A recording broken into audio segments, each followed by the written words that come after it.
4వ అధ్యాయము 4వ వచనం. ఈరోజు క్యాలెండర్ వాగ్దానం కూడా ఇదే వాగ్దానం ఉంది. 4వ అధ్యాయము 24వ వచనంలో ఏమి రాయబడుతుందంటే, దేవుడు ఆత్మ కనుక ఆయనను ఆరాధించేవారు ఆత్మతోనూ సత్యముతోనూ ఆరాధింపవాలని దేవుని మాటలు తెలియపరుస్తున్నాయి.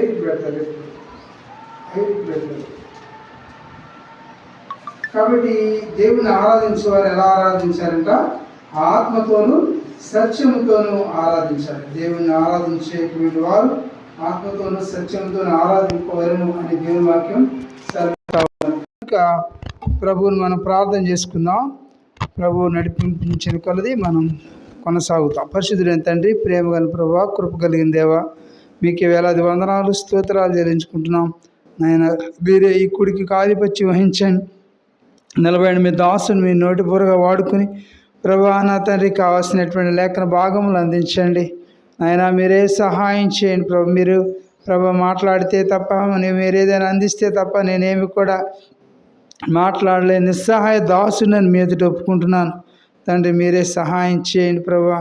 నాయన మీ ఏ గడియలు ఏ మాట కావాలో ఆ మాట మీరు అనుగ్రహించండి. మీ నడిపింపును మీ కృపను కోరుకుంటున్నాం దేవా. నువ్వే కృప చూపించి మహిమ ఘనత ప్రభావాలు పొందమని, మీకు ఆత్మాభిషేకంతో నింపమని ప్రభా సమస్తాన్ని మీ చేతికి అప్పగించుకుంటూ యేసు నామములోనే వేడుకొని ప్రార్థిస్తున్నాం తండ్రి, ఆమేన్. ఈ మాటలు మనం చదువుకుంటున్నప్పుడు ఈ దినము మన ప్రభు మనకి ఏమై ఉన్నారు అనేటువంటి మాటలు మనం చూస్తే, మన ప్రభు ఎలాంటి వారు ఉన్నారంట? దేవుడు ఆత్మ అయి ఉన్నాడు. మనం ఆరాధించేటువంటి దేవుడు ఆత్మ కనుక ఆయన ఆరాధించేవారు ఎలా ఆరాధించాలంట? ఆత్మతోనూ సత్యముతోనూ ఆరాధించాలి. కనుక ఇలాంటి ఆరాధనని దేవుడు కోరుకున్నటువంటి వారు ఉన్నారు. కనుక ఇట్టి ఆరాధనతో మన ప్రభువుని మనం హృదయమారా కూడా ఆరాధించి మన ప్రభువుని మన గణపరిచే అబద్ధులు అంటుంది. కాబట్టి మరి ఎలాంటి ఆరాధన కోరుకుంటున్నాడంటే దేవుడు, మరి నీ నా జీవితంలో పై వచనంలో చూస్తే 23వ వచనంలో చూస్తే యోహాను సువార్తలో 4వ అధ్యాయము 23వ వచనంలో, అయితే యథార్థముగా ఆరాధించేవారు ఆత్మతోనూ సత్యముతోనూ తండ్రిని ఆరాధించు కాలము వచ్చుచున్నది, అది ఇప్పుడు కూడా వచ్చే ఉన్నదని దేవుని మాటలు తెలియపరుస్తుంది. కాబట్టి మనం ఎలా ఆరాధించాలి అనేటువంటి మాటలు చూస్తే ఆత్మతోనూ సత్యములో, కాబట్టి మనలో సత్యం ఉండాలి. ఆత్మతో మనం ప్రభువుని ఆరాధించాలి. ఈ దినం ఆరాధన వర్తమానం చూస్తే యోబు గ్రంథం 33వ అధ్యాయము 4వ వచనం చదువుకుంటాము. యోబు గ్రంథం 33వ అధ్యాయము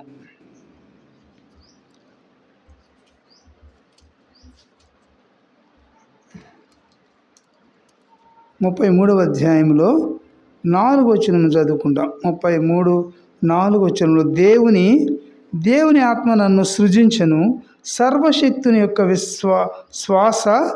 శ్వాసము నాకు జీవమిచ్చను అన్నాడు. కాబట్టి మన ప్రభు ఎలాంటి ప్రభుని మనం ఆరాధిస్తున్నామంటే, దేవుడు మరి మన గమనాన్ని తీసుకొస్తున్నటువంటి మాట అంటే, మరి ఆయన మాట్లాడుతున్నటువంటి మాటలు దేవుని ఆత్మ నన్ను సృజించను అంటున్నాడు. కాబట్టి దేవుడు తన ఆత్మతో నిన్ను నన్ను కూడా సృజించినటువంటి దేవుడు ఉన్నాడు. మొదటిగా మనం చూస్తే దేవుని ఆత్మ చేత మనము సృజించబడినటువంటి వారిగా ఉన్నామని దేవుని యొక్క మాటలను బట్టి మనం మరి అర్థం చేసుకోవాల్సిన వారం వింటున్నాం. అదే విధంగా చూస్తే 27వ అధ్యాయము 2వ వచనం చూస్తాము. యోబు గ్రంథం 27వ అధ్యాయం కూడా చూస్తే కూడా ఈ మాట చూస్తాం. 27:2 కూడా చదువుకుంటాము. 22వ అధ్యాయము యోబు గ్రంథంలోనే చూడండి, ఆ మాట కూడా మనము చదువుకుని ముందు భాగంలోకి. కాబట్టి అక్కడ అన్నాడు యోబు గ్రంథంలో 27వ అధ్యాయము 2వ వచనం 7వ వచనం కదా, చదవండి. కాబట్టి ఆ మాటలు మనం గమనిస్తూ వచ్చినప్పుడు ప్రభువైన యేసుక్రీస్తు వారు మన గమనానికి తీసుకొస్తున్నటువంటి మాటలు యోబు గ్రంథం 22వ అధ్యాయము 27వ అధ్యాయము 2వ వచనంలో, నా ఊపిరి ఇంకను కూడా నాలో కాబట్టి నాలో పూర్ణముగా ఉండుటను బట్టి దేవుని ఆత్మ నా నాసికారంధ్రంలో ఉండుటను బట్టి. కాబట్టి మనం ఎలాగూ ఆరాధిస్తున్నామో చూసారా? యోబు గారు తన అనుభవంలో ఎంత చక్కగా ఈ మాటను మన గమనంలో తీసుకొస్తూ ఉన్నారంటే, ఎలాగూ మనం ఆరాధిస్తున్నామని చూస్తే, నా ఊపిరి ఇంకను నాలో పూర్ణముగా ఉండుటను బట్టి. కాబట్టి నీ నా యొక్క ఊపిరి, కాబట్టి దేవుడు మనకి ఇచ్చినటువంటి ప్రాణం, ఊపిరి అనగా ప్రాణము మనలో ఉండబట్టి మన ప్రభువును మనం ఆరాధించగలుగుతాం. అందుకని యోబు అంటున్నాడు, యోబు ఇంకను ఉపమాన రీతిగా ఇట్లనను, నా ఊపిరి ఇంకను నాలో పూర్ణముగా ఉండుటను బట్టి దేవుని ఆత్మ నా యొక్క నాసికారంధ్రములో ఉండుటను బట్టి. కాబట్టి మనం ఎలా ఆరాధించగలుగుతున్నామంటే, మరి ఈ మాట చూస్తే నా దేవుని యొక్క ఆత్మ ఎలా ఉన్నదంట, దేవుని ఆత్మ ఎక్కడ ఉన్నదంట, నా నాసికారంధ్రములలో ఉండుటను బట్టి. నాసికారంధ్రములో దేవుడు నీకు నా కూడా జీవవాయువును ఊదినప్పుడు నరుడు జీవించు ప్రాణి అయినాడు కనుకనే అందును బట్టే మన ప్రభువును మనం ఈనాడు ఆరాధించగలుగుతున్నాం. ఇటు ప్రభు దినంలో ప్రభుని ఆత్మతో సత్యంతో ఆరాధించగలుగుతున్నామంటే గల కారణం ఏంటో తెలుసా? కాబట్టి ఏమని రాయబడుతుంది, దేవుని ఆత్మ నా నాసికారంధ్రములో ఉండుటను బట్టి. దేవుని యొక్క ఆత్మ మనకి ఎక్కడ ఉన్నదంట, మన యొక్క నాసికారంధ్రములో ఉండుటను బట్టే నేను మాట్లాడుతున్నాను అని ప్రభు మరి భక్తుడు మాట్లాడుతున్నటువంటి వారు ఉన్నారు. కనుక నీ నా జీవితంలో అలాంటి వారిగా మరి దేవుడు నిన్ను నన్ను కూడా చేసినటువంటి వాడు ఉన్నాడు. అందును బట్టి దేవుడు మన ఆయన ప్రభువును మనం ఆరాధించాలి. కనుక మన ప్రభువుని ఎందుకు ఆరాధించాలని చూసాం. 33వ అధ్యాయంలో ఏబు గ్రంథంలో 33:4 చూసాము, దేవుని ఆత్మ నన్ను సృజించను అంటున్నాడు. కాబట్టి మైక్ ఏదో సరిగా రావట్లేదు చూడు.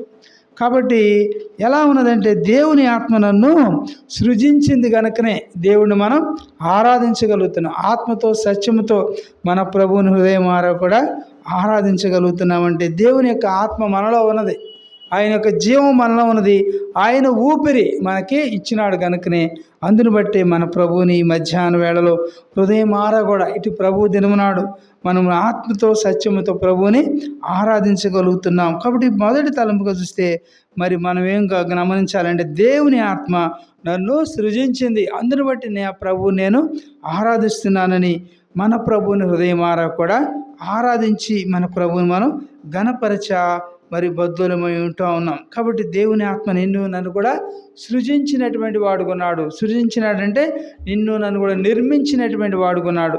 కనుక అందును బట్టి మన ప్రభువుని మధ్యాహ్న వేళలో మనం హృదయమారా కూడా ఆరాధించి మన ప్రభువుని మనం ఘనపరచ మరి బద్ధులమై ఉంటున్నాం. రెండవ తలంపుగా చూస్తే కొరింథీయులకు రాసిన మొదటి పత్రికలో మనం చదువుకుంటాము. కొరింథీయులకు రాసిన మొదటి పత్రిక 6వ అధ్యాయము 11వ వచనం కూడా చదువుకుంటాం. 6వ అధ్యాయము 11వ వచనం కూడా చదువుకుందాం. అడేం రాయబడుతున్నదంటే, మీలో కొందరు అట్టివారై ఉంటుంది కానీ ప్రభు అయిన యేసుక్రీస్తు నామమును మన దేవుని ఆత్మ యందును మీరు ఎలా ఉన్నారంట, కడుగబడి పరిశుద్ధపరచబడిన వారై నీతిమంతులుగా తీర్చబడితిరి అంటున్నాడు. కాబట్టి ఈ మైక్ పెట్టుకో, మైక్ తీసే సరిగా రావట్లేదు.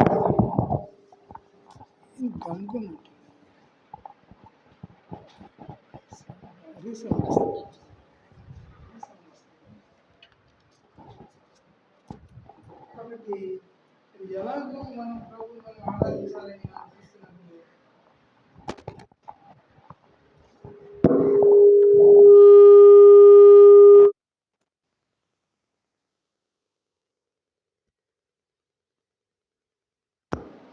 మనం ప్రభువుని మనం ఎలా ఆరాధించాలని మనం చూస్తున్నప్పుడు కొరింథీయులకు రాసిన పత్రికలో 6వ అధ్యాయము 11వ వచనంలో మన గమనానికి 9 నుంచి కూడా చదువుకుంటాము.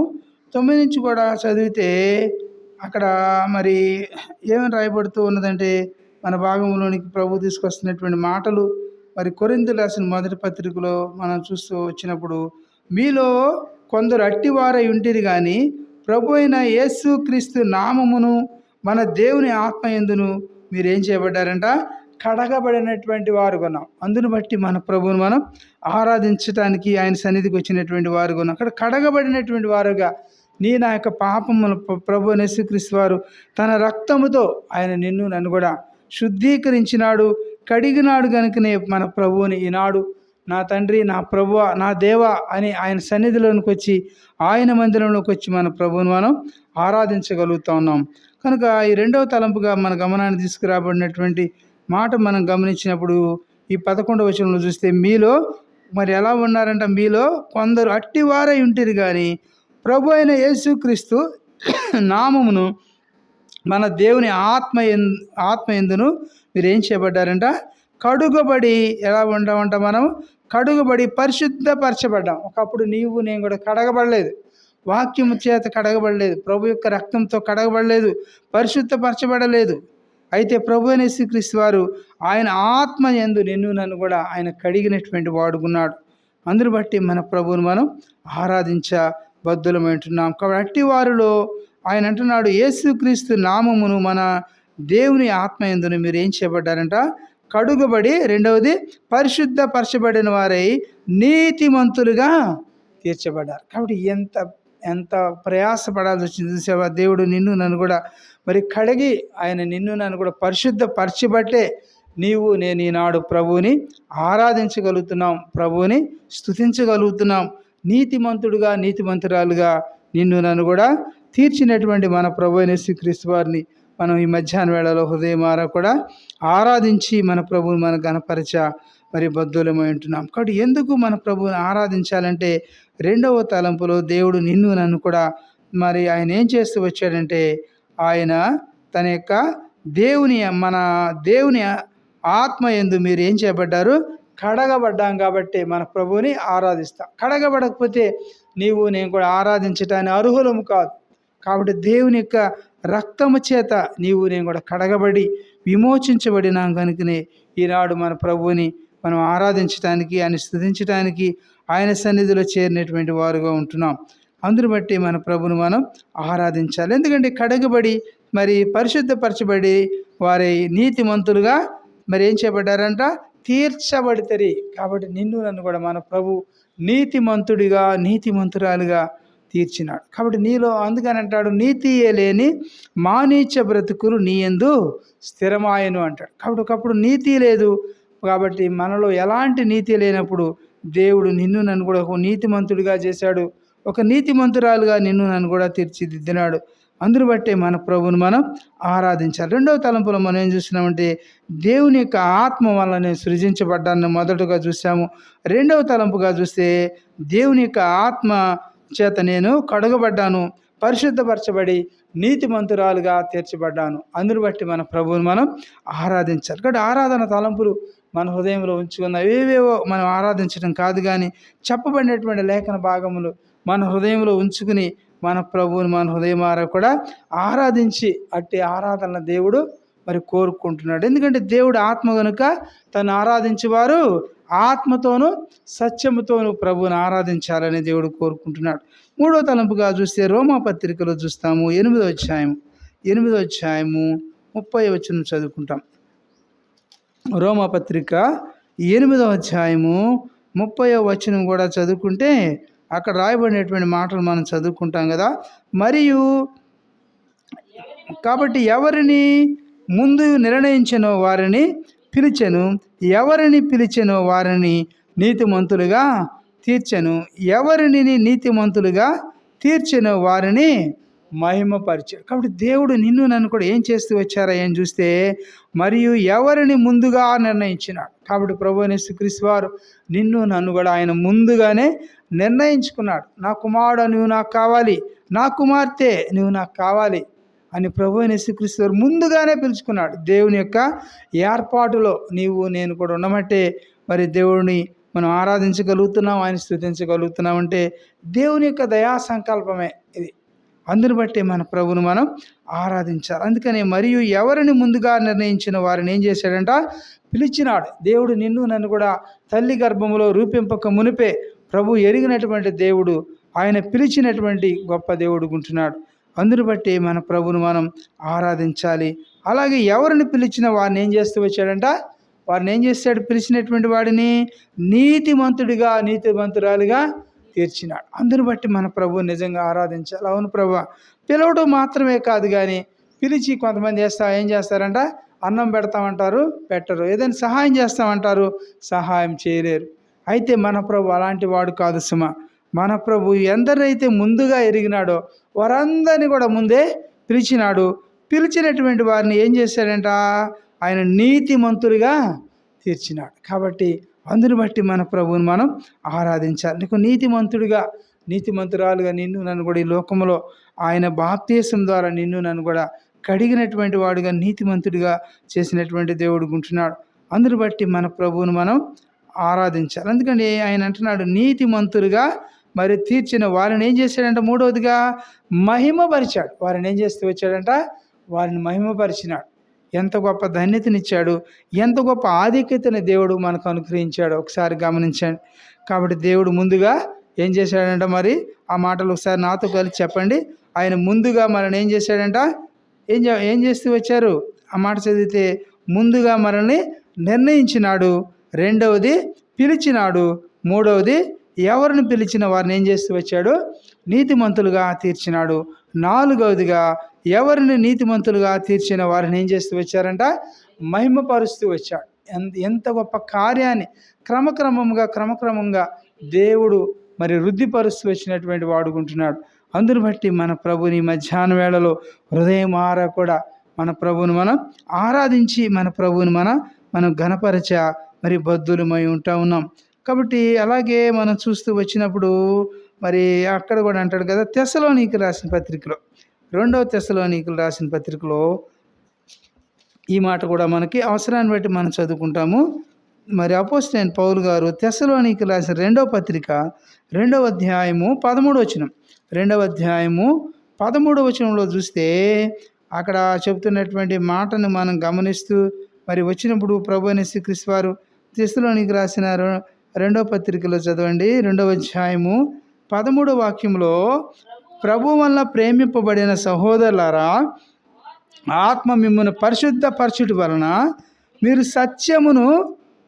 సత్యమును నమ్ముట వలనను రక్షణ పొందుటకు దేవుడు ఆది నుండి మిమ్మును ఏర్పరచుకుంటు. చూసారు, దేవుడు మనల్ని ఎప్పుడు ఏర్పరచుకుంటూ వచ్చాడు అని దేవుని యొక్క మాటలు మనం గమనిస్తే, దూరం నుంచి దగ్గర నుంచి వింటున్న ప్రియ సహోదరుడా సహోదరి, ప్రభువు వలన ప్రేమింపబడిన సహోదరులారా అని ప్రభువైన యేసుక్రీస్తు వారు ఈ మధ్యాహ్న కాలంలో ఆయన సంబోధిస్తున్నటువంటి వాడుకున్నాడు. కాబట్టి ప్రభువైన యేసుక్రీస్తు వారు ఆయన అంటున్నాడు, ఆయన నా గమనాన్ని తీసుకొస్తున్న ఆత్మ మిమ్మును పరిశుద్ధపరచుట వలన. కాబట్టి దేవుడు ఏం చేశాడంటే, 3వ తలంపుగా నిన్ను నన్ను కూడా ఆత్మచేత, దేవుని యొక్క ఆత్మచేత నిన్ను నన్ను కూడా పరిశుద్ధపరిచినటువంటి దేవుడు ఉంటున్నాడు.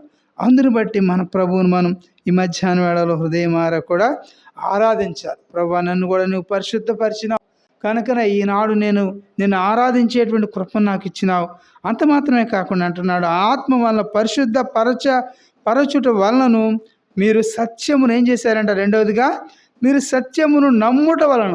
కాబట్టి ప్రభువైన యేసుక్రీస్తు వారిని నమ్మటం మూలకంగా, వినుట వలన విశ్వాసం కలను, నమ్ముట నీ వలన అయితే నమ్మువానికి సమస్తము కూడా సాధ్యమే అన్నటువంటి ప్రభు చెబుతున్నటువంటి మాటలు చూసినప్పుడు, నమ్ముట వలనను, రెండవది రక్షణ పొందుటకు దేవుడు ఏం చేస్తూ వచ్చాడంట? ఆది నుండి మిమ్మల్ని ఏం చేసుకుంటూ వచ్చాడు?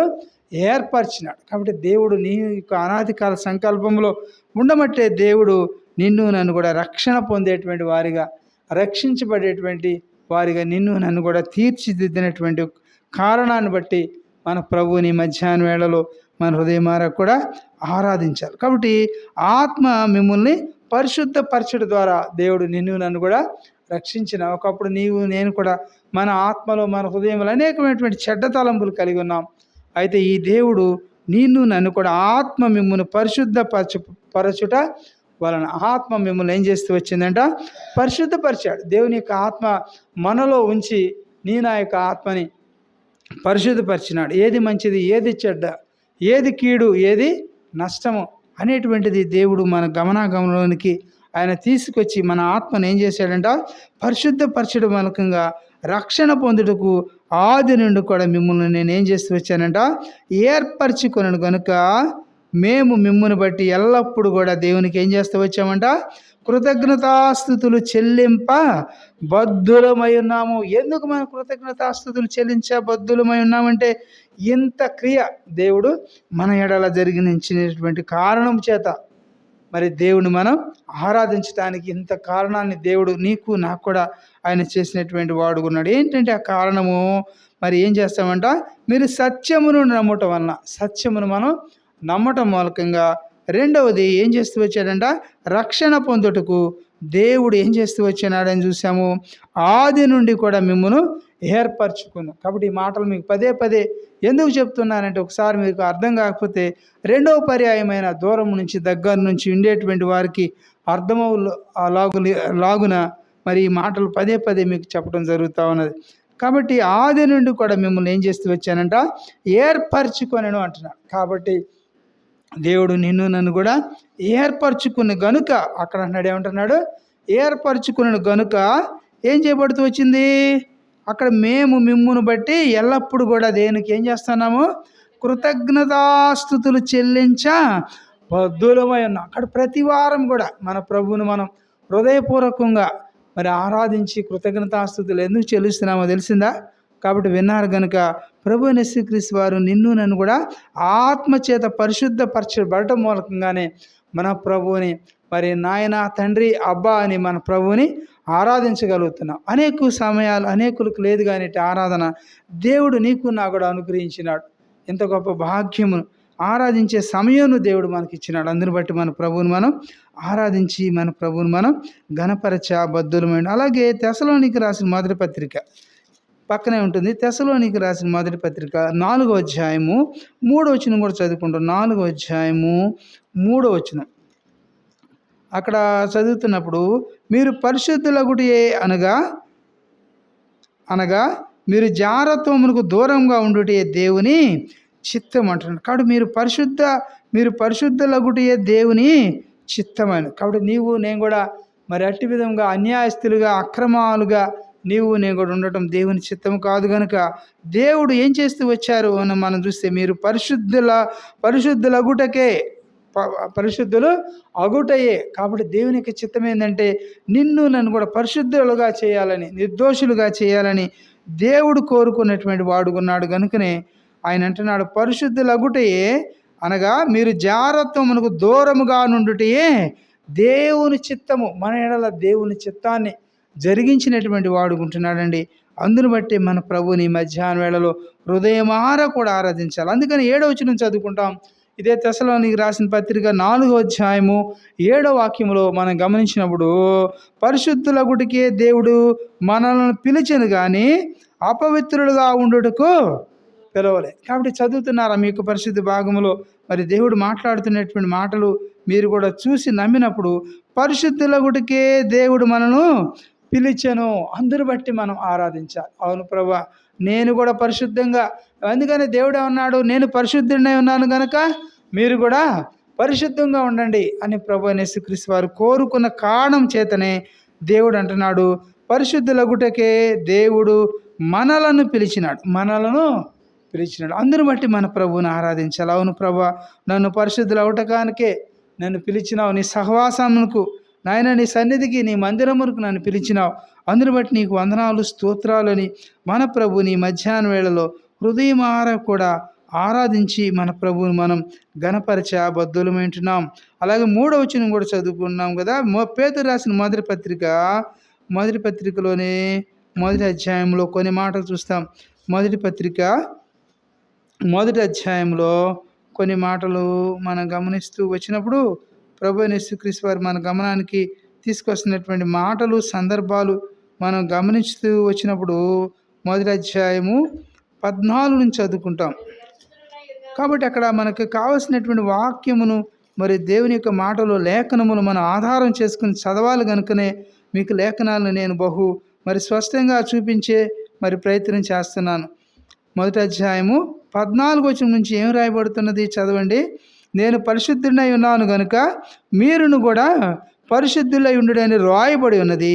కాగా మీరు విధేయులకు పిల్లలై మీ పూర్వపు అజ్ఞాన దశలో మీకుండిన ఆశలను అనుసరించి ప్రవర్తింపక, మిమ్మును పిలిచిన వాడు పరిశుద్ధుడై ఉన్న ప్రకారము మీరును సమస్త ప్రవర్తన ఎందు ఎలా ఉండాలంట, పరిశుద్ధులై ఉండాలి. కాబట్టి సమస్త ప్రవర్తన ఎందు నేను కూడా ఎలా ఉండాలని దేవుడు కోరుకుంటూ వచ్చాడంటే, పరిశుద్ధురాలుగా ఉండాలని దేవుడు కోరుకుంటున్నాడు.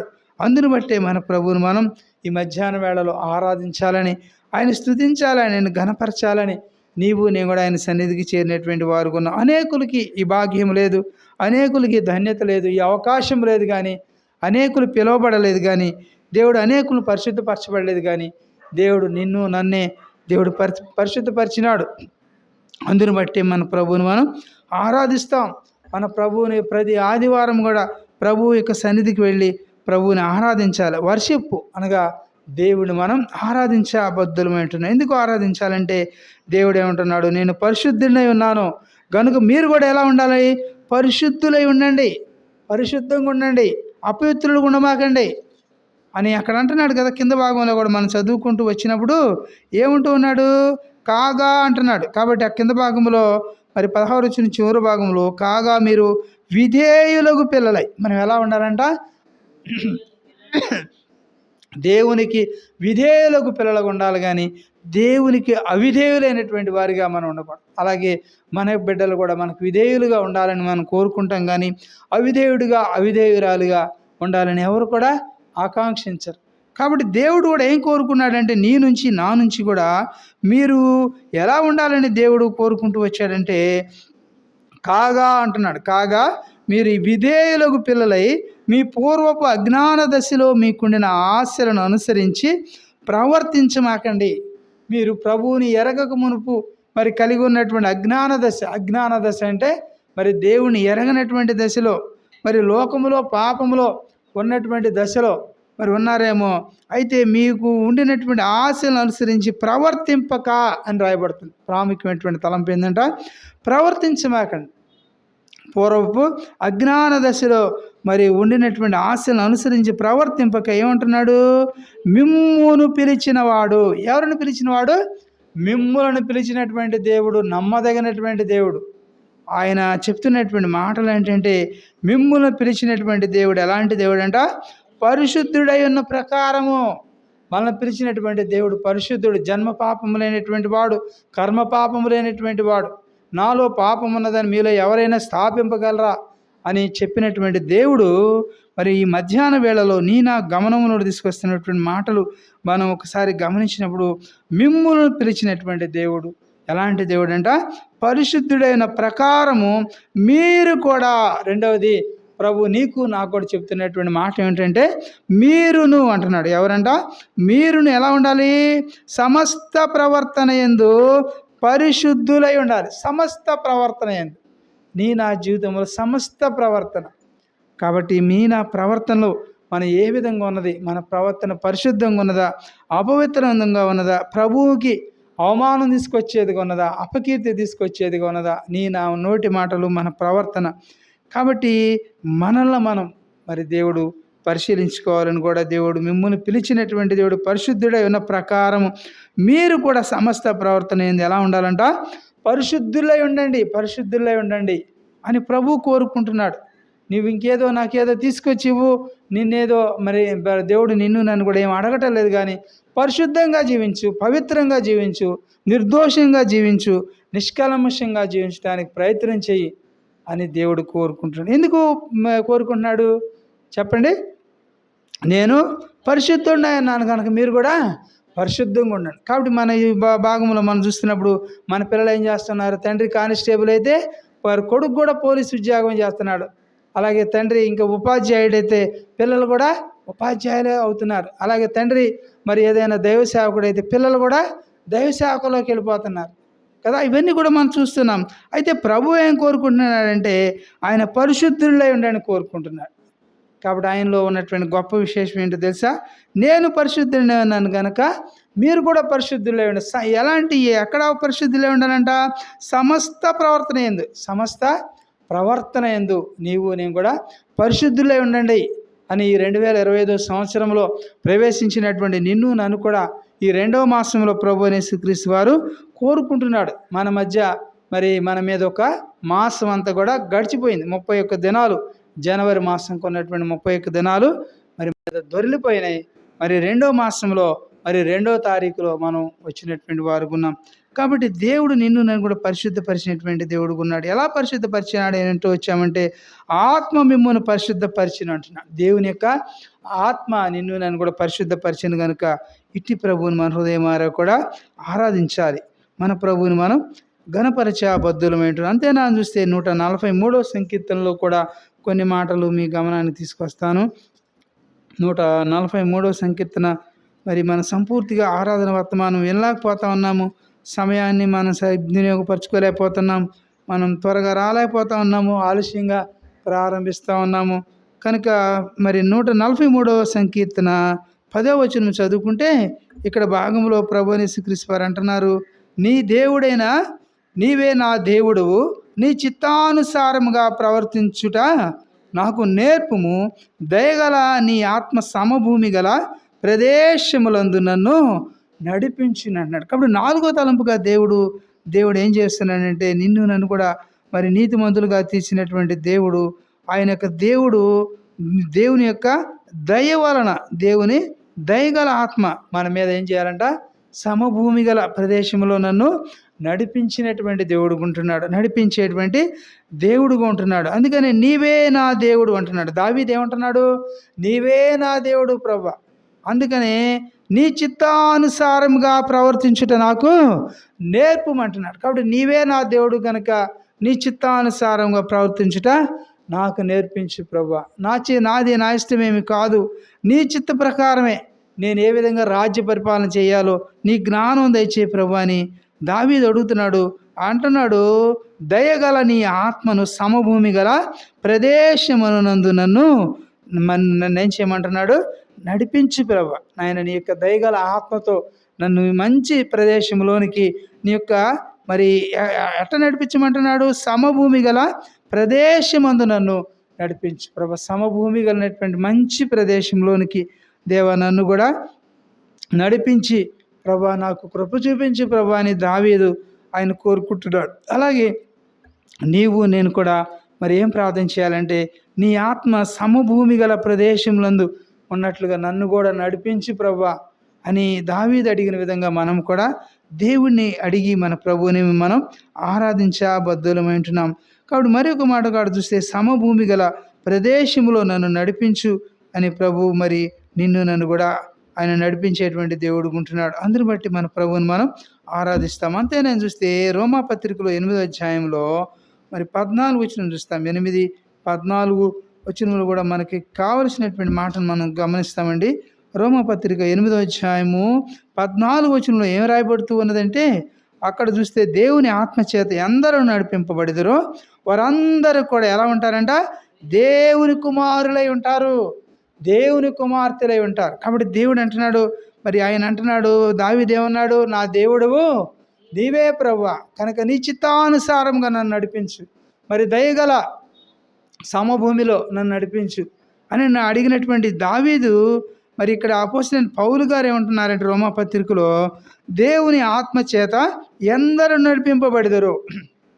కాబట్టి నీ ఇష్టానుసారంగా నా ఇష్టానుసారంగా మనం ప్రవర్తించటం నడవటం మన ఇష్టం కాదు, కానీ నా జీవితంలో మనల్ని మన ప్రభువుకి అప్పగించుకుని, ప్రభువా నీ చిత్తానుసారంగా నన్ను నడిపించు, నీ ఇష్టానుసారంగా నన్ను నడిపించు అని నీవు నేను కూడా ప్రభువుని వేడుకున్న బద్దులం వింటున్నాం. అందుకని ఈయన అంటున్నాడు, దేవుని ఆత్మచేత ఎందరూ నడిపింపబడిదరో వారందరూ కూడా దేవుని కుమారుడై ఉండేటువంటి భాగ్యమును, మరి దేవుని యొక్క కృపను దేవుడు మనకు అనుగ్రహించినాడండి. అందును బట్టి మన ప్రభువుని మనం చక్కగా ఆరాధించాలి. నా ప్రభువా, నా దేవా, నేను కూడా నీకు కుమారుడనేటువంటి భాగ్యము, నీ కుమార్తెనేటువంటి ధన్యతను నాకు కూడా ఇచ్చావా, నీ పిల్లలయ్యేటువంటి భాగ్యము నాకు ఇచ్చినందుకు నీకు వందనాలు, స్తోత్రాలని మన ప్రభుని మధ్యాహ్న వేళలో హృదయమార కూడా మనం పరిశీలించుకుంటూ ప్రభు సన్నిధిలో ప్రభువుని ఆరాధించబద్ధులమై ఉంటున్నాం. కాబట్టి దేవుని ఆత్మచేత ఎందరూ నడిపింపబడతారో వారందరూ కూడా దేవునికి కుమారుడుగా కుమార్తెగా నిన్ను నన్ను కూడా చేసినటువంటి దేవుడు ఉంటున్నాడు. అందుని బట్టి మన ప్రభుని మధ్యాహ్న వేళలో హృదయమార కూడా మనం ఆరాధిద్దాం. ఇంకా 2 తలంపులు ఉన్నాయి, కూడా చెప్తాను. కొరింథీయులకు రాసిన మొదటి పత్రికలోనే ఈ మాట కూడా చూస్తాము, ఆ మాట కూడా మనం చదువుకుందాం. కొరింథీయులకు రాసిన మొదటి పత్రిక 2వ అధ్యాయము 9, 10 వచనాలు కూడా చదువుకుంటాం. కొరింథీయులకు రాసిన 2వ పత్రికలో చదవండి. కొరింథీయులకు రాసిన మొదటి పత్రిక దయతో క్షమించండి, మొదటి పత్రిక చదవండి, 2వ అధ్యాయము. కాబట్టి ఇక్కడ ఏమంటున్నాడు, 2వ అధ్యాయం 9వ వచనములో మన భాగంలో తీసుకొచ్చినటువంటి కొరింథీయులకు రాసిన మొదటి పత్రిక 2:9 చదువుకుంటున్నప్పుడు ఇందును గూర్చి దేవుడు తన్ను ప్రేమించి వారి కొరకు ఏవి సిద్ధపరిచినవి కంటికి కనబడలేదు, చెవికి వినబడలేదు, మనుష్య హృదయమునకు గోచరము కాలేదు అని రాయబడి ఉన్నది. కాబట్టి దేవుడు తను ప్రేమించేటువంటి వారికి ఏవి సిద్ధపరిచాడో మనకి ఏమాత్రం కూడా తెలియదంట. కాబట్టి దేవుడు తను ప్రేమించేటువంటి వారికి ఏవి సిద్ధపరిచినో అవి కంటికి కనబడలేదు, చెవికి కూడా వినపడలేదు, మనుష్య హృదయానికి కూడా ఏమాత్రం కూడా గోచరం కాలేదని రాయబడిన ప్రకారంగా 10వ వచనంలో మనం గమనించినప్పుడు, మరి కొరింథీయులకు రాసిన మొదటి పత్రిక 2వ అధ్యాయము 10వ వచనంలో చూస్తే, మనకైతే దేవుడు వాటిని తన ఆత్మ వలన బయలుపరిచి ఉన్నాడు, ఆ ఆత్మ అన్నింటినీ దేవుని యొక్క మర్మములను కూడా పరిశోధించుచున్నాడు. కాబట్టి దేవుని యొక్క ఆత్మ చేత అనేక మర్మములను దేవుడు మనకు తెలియపరిచేటువంటి దేవుడుగా ఉంటున్నాడు. అందుని బట్టి మన ప్రభువుని మనం ఆరాధించాలి. కాబట్టి దేవుని యొక్క ఆత్మ చేత అందరు నడిపింపబడతారో వారందరూ కూడా దేవుని పిల్లలు అయ్యేటువంటి భాగ్యం ఇచ్చినటువంటి దేవుడు నీ ఆత్మ ద్వారా దేవుణ్ణి మరి అంటున్నాడు. ఆయన నీకు నాకు కూడా ఏం అనుగ్రహిస్తూ వచ్చారు అని మనం చూసినప్పుడు ఆ ఆత్మ అన్నింట కూడా దేవుని మర్మములను గురించి బోధించుచున్నాడు. కాబట్టి దేవుని యొక్క మర్మాలు, వాక్యములు ఉన్నటువంటి మర్మాలని దేవుడు తన యొక్క ఆత్మ చేత బోధిస్తున్నప్పుడు మనం నేర్చుకునేటువంటి కృపను దేవుడు మనకు అనుగ్రహించినాడు. అందుని బట్టి మన ప్రభుని ఈ మధ్యాహ్న వేళలో హృదయమార కూడా మనం ఆరాధించి మన ప్రభువును మన గణపరిచే బద్దులు వింటున్నాం.